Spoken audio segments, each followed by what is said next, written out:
So let's just begin with, how did you get to know Wade? When did that friendship begin and how? Looking back, it's difficult to pinpoint a specific occasion because there was such a melange of people in the folk scene. But I think, like I said yesterday, the really first vivid memory I have of him was him playing in a concert in the old McGill Union Ballroom for the McGill Folk Music Society with a collection of other people that all of whom were relative to me, who was 19 or 20 at the time. They were all the older generation. They were all in their 30s. I think Wade was in around 33. There was Wade, a balladeer, an oceanographer who, appropriately enough, sang a lot of sea shanties, and of course Shirley Singer, who was, we know, later to become Wade's wife, and very vivacious, dark-haired, flashing eyes, and a big repertoire of sort of lusty international folk songs, Israeli songs, and so on. And of the lot, I mean, they were all very capable professional performers and seasoned, and Wade was just basically in another universe. He was very much himself, for one thing. He had his own style of singing, which was very personal and idiosyncratic, though he had incredible rhythm, great pitch. I mean, he is technically a terrific singer.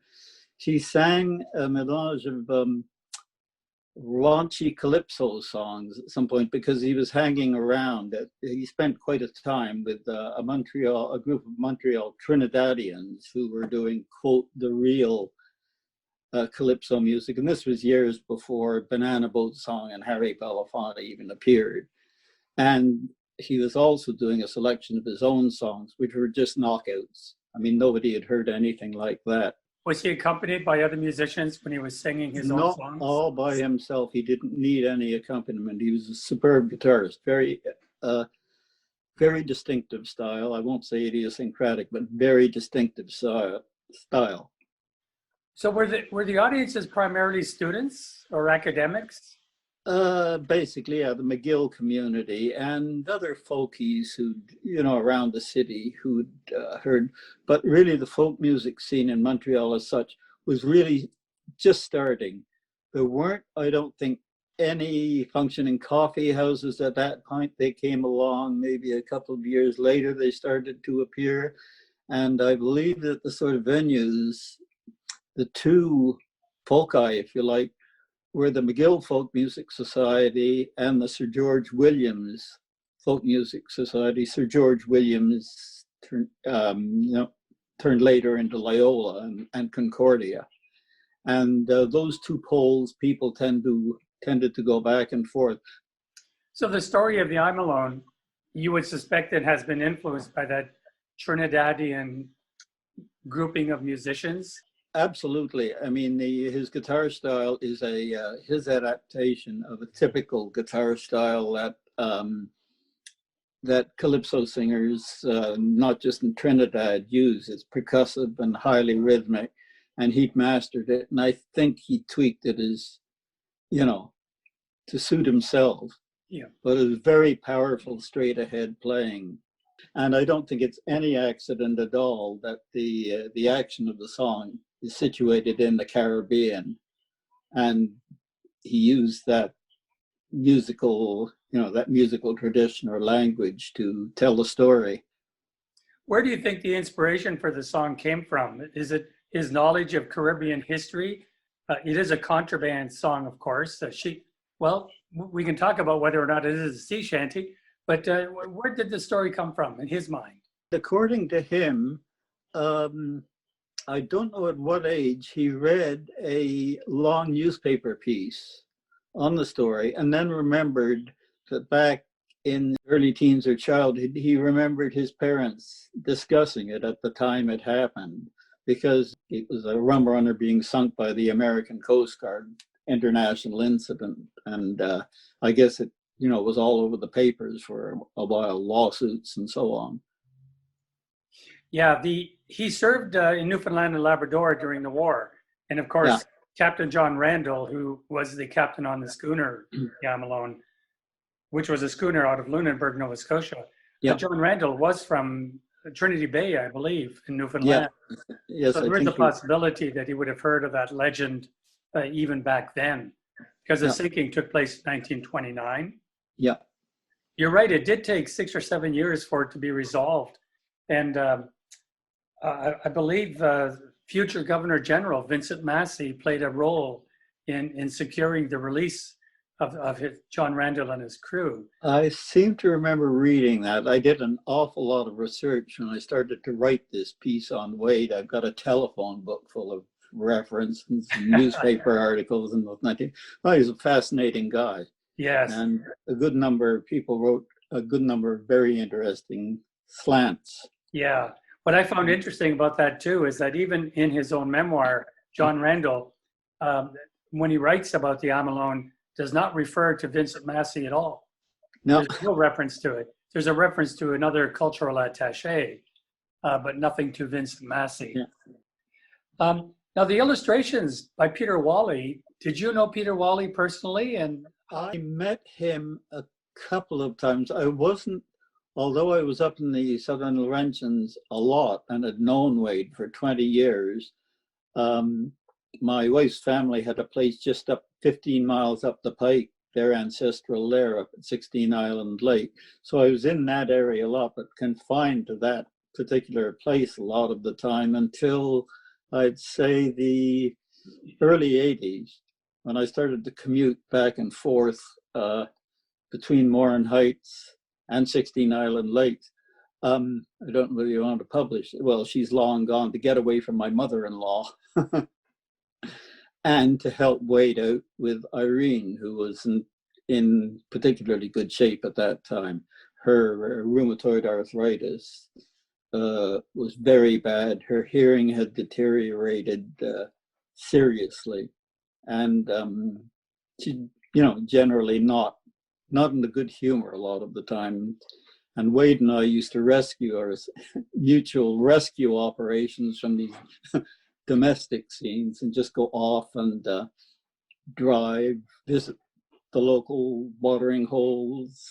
You have a good story about going out into the woods one night and getting lost with Hoagie, the dog. It was after the end of a long, really boozy supper with Wade and Irene was sort of fading. And we went off to bed, and Wade and I just looked at one another and said, well, the night is young. Actually, it was midnight. Let's go get lost in the woods. And it was pitch black. So we picked up a bottle of rum and got our shoes on and mobilized Hoagie, who is this rather unprepossessing little runt with a huge libido. Well, he'd never seen a leg that he was not in the mood to embrace. He was a bit of a social liability. Anyway, off we went into the woods and we got lost very fast. Kept bumping into trees, falling into thickets, into a stream bed at one point.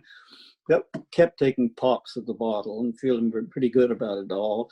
And then realized after a bit that we were thoroughly lost. And the only navigation aid that we had really were the lights and the big ski development across the valley, which Wade had written a song of during the controversy that attended getting the thing built. And Hoagie. And Wade had this rather touching faith in Hoagie's navigational abilities. I remember him saying very clearly, "Don't worry, we've got Hoagie and Hoagie Holmes." And I thought this was very touching, but my impression of Hoagie homing was that Hoagie was homing on the pheromones of a bitch in heat in the next valley who was howling away for him. And eventually we blundered out onto the highway 2 or 3 miles from home and sneaked down there. Wade managed to get into bed without waking up Irene, who was out like a light, and I just wormed my way back to 16 Island Lake for my fair share of abuse. But we did stuff like that. was a man with an enormous sense of fun, and Yeah. sometimes silly fun. You mentioned the ski hill development, and the song that I believe Wade wrote was called "Remember Moose Mountain." Yeah. In the book that we published in 1990, The Songs of Wade Hemsworth, Peter Whalley illustrated that song as well with black and white drawings, line drawings. And I'm wondering about which came first. Was it the Remember Moose Mountain or the story of the I'm Alone in terms of Peter Whalley's illustrations? Oh, I'm sure the I'm Alone must have been written, I would say 55, 56, something like that. It was, after the period, it was after he'd done I'm not sure whether it was after he'd done the log jam songs for the NFB log drive Yes. for that film. But he was writing songs. I think he wrote his first song. His first song, in fact, I think was the Wild Goose, which is actually one of his best. It sort of kind of reminded me of my friend Anna, our friend Anna McGarrigle. The first song she ever wrote was "Heart Like a Wheel," and that was one of her best off the top of her head. And I always thought there was a bit of a parallel there. Yeah. And from then on, I think Wade wrote whenever the spirit moved him during the 50s, and I'm sure the I'm Alone was written 56, 57, something like that. Yeah. Or over 2 or 3 years, because he took a long time writing his songs. He's meticulous about getting everything right. Yeah. I find that expression, the wild goose or wild geese, generally very confusing. I recall that about that same time, perhaps 1992, I published a book of poems by Barker Fairley, who had been the founder of the Canadian Forum magazine. The title of his book of poems was called Wild Geese. Yeah. And he claimed to have been a poet only for 1 year. At that time, he was teaching up at the University of Alberta in Edmonton. And he wrote poetry just for that 1 year. And of course, it was about geese, the flocks that fly north and south and migrate and so on. And when he got to Toronto, of course, he met members of the Group of Seven, A.Y. Jackson, J.H. MacDonald, and so on, and hung out with them. And that imagery sort of became part of his understanding of the Northland. But then, of course, as you know, the Irish community refers to the wild geese as the migrants who left Ireland and who rarely come back home again. And here on PEI, for example, and the Maritimes generally, the Irish community is very, very strong. Yes. Even the Celtic language, the Irish language, is still very, I wouldn't say strong and prominent, but it's reviving. A group that I particularly liked, I think they lived in Mabou actually, was the Rankin family, who were great favorites of mine, and not least because every record they did, they sang 2 or 3 songs in Gaelic, apart from their own compositions and English traditional ballads. And I thought they were wonderful. Yes, Cape Breton is home to many, many very good Irish, Scottish as well singers. John Morris Mencken was a fantastic composer, wrote a lot of songs, and so too all the siblings are terrific interpreters of that tradition. Oh, those girls were and John Morris was really the engine of that group. Yes.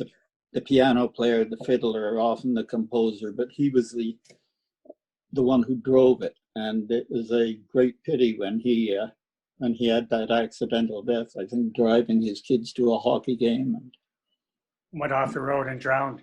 Yeah. Yeah. Talking about the folk tradition, where would you place Wade's music in that realm? Do you see him as a pure folk musician, or is he perhaps crossing over into country? His songs were so diverse. I mean, that was something that struck me even back in 1958, the first time I saw him. None of those songs were the same. You go to a Gordon Lightfoot concert, and the songs generally have a sort of commonality. They're accessible, melodic, and but they don't, for me, differ a great deal stylistically. Wade, on the other hand, was just all over the map. And I'm not saying that in a derogatory way. He would write something like The Wild Goose, and then the I'm Alone, totally different song, Humble Home is somewhere out of left field. The ballad Quiet on the River that he wrote for Irene is almost a classical song. In fact, I think he'd wanted a classically trained soprano to sing it. I don't think that ever got off the ground. But none of these songs, all of these songs, were absolutely distinct. And in the end, looking at his whole body of work, one might say, what, the same guy wrote all of these? Yeah. Would you say of Wade's personality then that sort of encapsulates his personality, that he had multiple sides? He interested in anything and everything.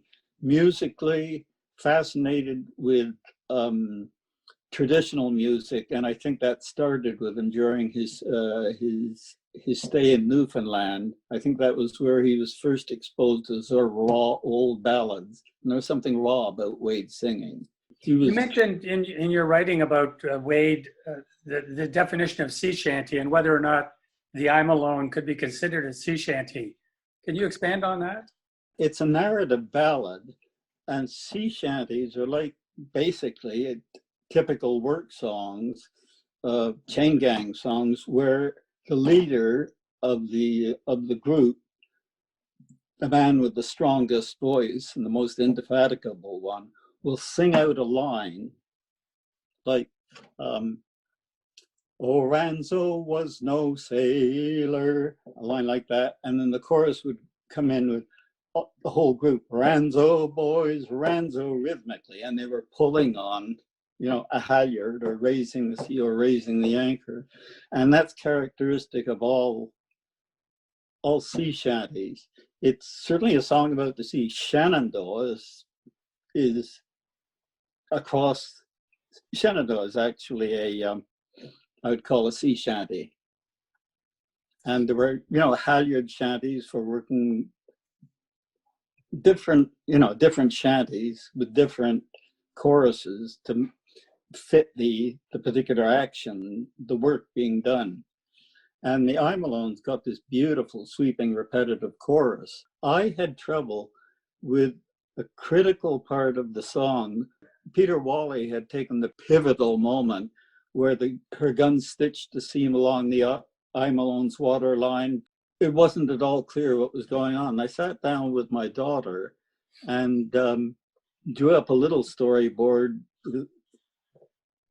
I know that song is embedded, and the visual aspects have been embedded in my head for 40 years, and sketched out a little storyboard and sent it to Allison, and she adapted it, and I think I was very pleased to see that it has smoothed out that section. She did it beautifully. The attack on the ship, the crew going in, the captain leaping in, and then into the long continuous shot of the sailors in the water and the drowned man being fished out, and is the centerpiece of the song in a way, and it went beautifully. Yes, I remember that very well. I think you would ask for cannonballs to be going through the sails, for example, especially when it hit the red ensign, and also into the hull of the I'm Alone. That was very good feedback. I know that Allison really respected the feedback that you and your daughter were providing, and others as well, Jane and Penny Rose and others. Well, I'm very pleased. It makes you feel that you've had some collaboration or a bit of a hand in it. Yes, but collaboration. She did a marvelous job and under a lot of pressure. Yes, yeah. You mentioned Gordon Lightfoot a short time ago. A couple of questions here. Where would you place Wade in the canon of Canadian folk music, compared, let us say, to Gordon Lightfoot or Stan Rogers? Well, Lightfoot has had a prodigious output. I'm not, as they say, a stone fan of Gordon Lightfoot. I've grown up with a lot of traditional music, traditional blues, traditional Appalachian Canadian music, and that's raw stuff. And Gordon Lightfoot isn't isn't wrong. I'm not being derogatory. He's a very polished craftsman who puts together very polished, accessible songs. Wade's songs are raw, and I don't mean that in a derogatory sense. They're very immediate, and the music he writes is sometimes, I don't know quite how to describe it. It's rough hewn, but very sophisticated. And it's very difficult to compare him to Lightfoot. I think he's a little closer, that Stan Rogers is a little closer to Wade. Yeah, well, Barrett's Privateers, it seems to me, is a little closer to the I'm Alone than the Canadian Railroad trilogy is, in that I think Stan Rogers' song and Wade's are both less like composed songs in a sense, and more like rough traditional songs with Sure. the birds and the edges left on, Yeah. which isn't to say at all that they're not very sophisticated pieces. What about with the Edmund Fitzgerald? Would you compare that at all to the I'm Alone? It's an excellent song, and it's in a tradition. I'd say I prefer the I'm Alone because I find it just a bit more, I've heard it more often perhaps, and I played it a lot, but I find it a little more idiosyncratic, driving, and Wade has his own particular language. Mm-hmm. Tell me about Wade's connection with, say, folkways and the American folk tradition, people like Pete Seeger and so on. Did he have any contact with those folks? I know that Pete Seeger would come up to Montreal on occasion. Probably Sam Gesser, the Montreal impresario producer, I don't know whether he ever put them on the same show, but I'm sure that they would have met through Sam at some point. And it was Pete Seeger, basically, who took the Blackfly song and took it around the world. When we were talking the other day, and I was mentioning that Ewan MacColl and Peggy Seeger, the superstars in Britain, had come to Montreal. I found, just poking around today, that in fact they had recorded the Blackfly song themselves in 1961, which was just before they came over here. And my impression is, I think I told you that my friend Jack Nissenson, the singer, went out to Dorval Airport to meet them and bring them into town to Sam's, and that McCall had no sooner hit the tarmac, and it wasn't hello Jack, it was where is Wade Hemsworth? How can I meet him immediately?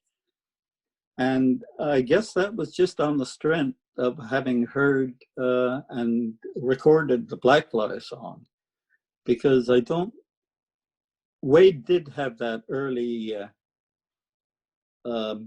Folkways record, which had a few of his songs, but mostly traditional material. But I should imagine it was the Blackfly song that kicked that off in McCall's head. And anyway, as I think I told you the other day, the next evening, the three of them got together in my parents' living room, which was basically a little folk arena all the time, and just traded the songs back and forth. There'd be Dirty Old Town from Ewan MacColl and Peggy Seeger. There'd be the Log Jam song. Then there'd be Spring Hill Mine Disaster. Then there'd be the I'm Alone. And this stuff was just going back and forth like a ping pong match. And the 5 or 10 of us were just sitting around the living room with our mouths open saying, what are they going to do next? And then when did the Mountain City Four become involved, singing with Wade and Kate and Anna as well? Well, Kate and Anna were and Jack Nissenson and I were the Mountain City Four. And basically, we all just met Wade at parties. We weren't actually singing with Wade, but very early on, the Mountain City Four's trajectory, 63, 64, we were already singing the Wild Goose and the Blackfly song and several of those. And when he decided to make a proper demo and enlisted us, and we recorded the whole thing in my little apartment. We turned it into a primitive recording studio. And recently, about 4 years ago, I found the old tape. We had them professionally restored by a crack studio engineer, a friend of mine, and put out a CD commercially, the songs of Wade Hemsworth. We sold 200, 250 of them on the internet by word of mouth, and we may go further with it. But quite a modest success, and people were writing for it from from NDG in Montreal to Perth, Australia. As I recall, there's a story that goes along with the recording in 1969 when you were using reel-to-reel back in those days. We decided to do the I'm Alone because it was the beefiest song very early in the game. It was a real slog to get it done because we had to do it with sound on sound with this whole dinosaur of a tape recorder. And what's involved with that is you put down it was a 2-track machine. You put down, say, Wade playing his guitar and singing the lead, maybe with a bass player with him, a baby percussion. And then you take that track, play it back.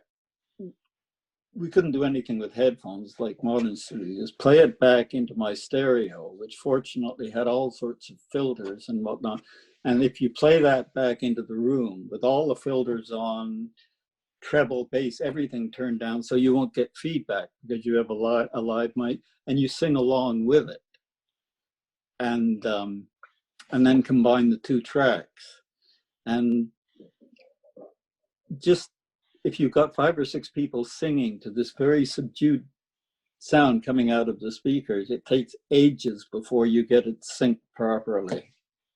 You hear the people that you're singing with, and you're trying to keep an ear pointed at the speaker with this low for straight. Anyway, to make a long story short, it was an awful lot of work, and I'm surprised how good it sounds.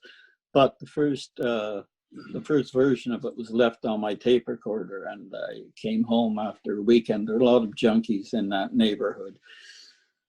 Screen door bust, tape recorder gone, tape gone.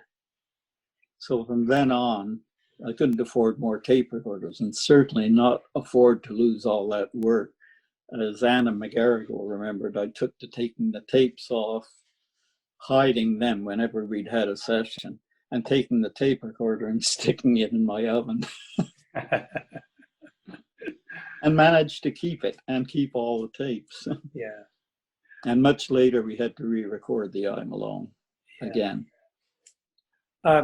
Just in closing, Peter, of course, that Edith Falk had said of Wade that he was an icon in the Canadian music industry. And Adrienne Clarkson, in her interview with Wade after the Winnipeg Folk Festival, more or less said the same sort of thing. But in all his humility, Wade simply nodded and said, well, I guess so. Was that the way that he presented himself the whole time you knew him? He was a very humble person. Humble, I mean, with a strong sense of himself, but I think it was a sense of etiquette.